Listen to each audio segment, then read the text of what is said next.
Chairman महाराज जी, हम सब साधकों की तरफ से एक प्रश्न है कि कोई भी ब्रह्मचर्य नाश की क्रिया ना करने पर भी कुछ दिनों में ब्रह्मचर्य क्षीण हो जाता है, स्वप्न दोष हो जाता है जी।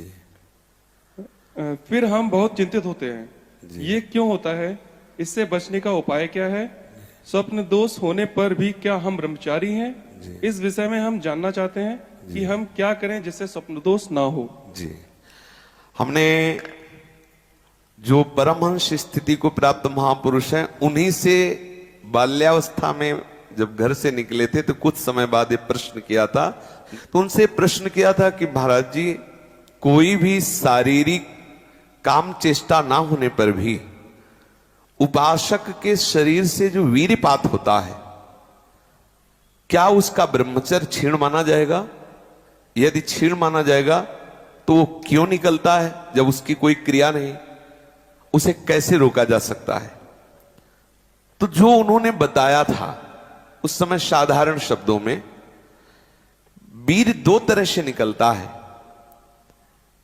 एक तो जो घातक है वो उसी के शरीर से निकलेगा जिसने हस्तमैथुन किया है या गंदी क्रियाएं करके बच्चापन से ही वीर को नष्ट किया है। कुछ वर्षों तक हस्तमैथुन करने वाला या अन्य गंदी चेष्टा करने वाला ये नहीं जान पाता है कि इसके द्वारा मेरी हानि हो रही, वो नहीं समझ पाता। कुछ समय के बाद जब उसकी स्थायी जीवनी शक्ति से क्षीण होना प्रारंभ हो जाएगा, तब उसे वो लक्षण जो हस्तमैथुन करने से नाश ऐसे उस प्रसंग में बताया गया, वो लक्षण उसके जीवन में उत्पन्न होने लगते हैं। अब यदि वो किसी संग के प्रभाव से हस्तमैथुन बंद कर देता है तो उसका वीर्यपात होगा। अगर वो 3 दिन में वीर्यपात करता रहा है तो 3 दिन में वीर्यपात होगा, पक्का होगा, क्योंकि उसका अभ्यास बन गया है। 2 तरह का ये वीर्यपात माना जाता है। एक, जैसे आप ठीक दिनचर्या से चल रहे हैं, आपका खान पान संयम सब ठीक।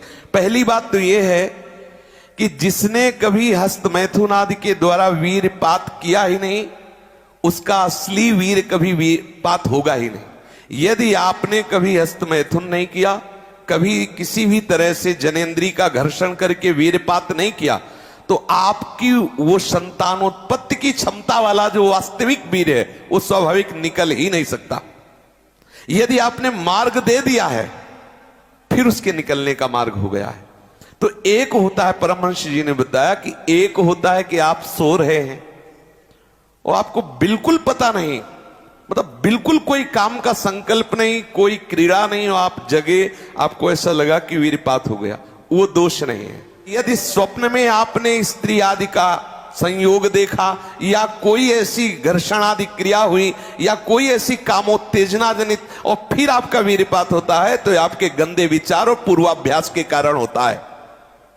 ये बहुत ही गंदी बीमारी है जो आपको अंदर ही अंदर खोखला करती जाएगी। जो ऐसे लोगों का कदापि संग न करें जो गंदी तरीके से वीर का नाश करते हैं। पहली बात, इस स्वप्न दोष से निकलने के लिए हस्तमैथुन को पूर्णतया बंद कर दिया जाए। अगर आप सदगृहस्थ भी हो चुके हैं तो कुछ महीने के लिए आप अखंड ब्रह्मचर्य का नियम लें, जब तक आपका वीर्यपात होना ठीक ना हो जाए। आप वो हानिकारक जो कामोत्तेजना बढ़ाने वाले भोजन है उनको छोड़िए, जैसे अत्यधिक नमक, बहुत कड़वी लाल मिर्च, और जैसे बहुत ही वो मीट मसाला आदि जो बहुत ही कड़वा तीखा, ऐसा गरम मसाला, और बिल्कुल गर्मा गर्म भोजन। ये आपके स्वप्न दोष के ठीक होने की बात है। यदि आप स्वप्न दोष से बचना चाहते हैं तो अत्यधिक नमक, बहुत कड़वी मिर्च, बहुत ही वो उष्ण गर्मा गर्म भोजन, बहुत गर्म मसाले से बना हुआ भोजन, और अत्यंत खट्टी चटनी, जैसे इमली की है, कच्चे आम की चटनी है, और मांस, ये जो मछली अंडा मांस खाते हैं ये कभी इस रोग से मुक्त नहीं हो पाएंगे। ब्रह्मचर्य में अपने आप एक उन्माद है।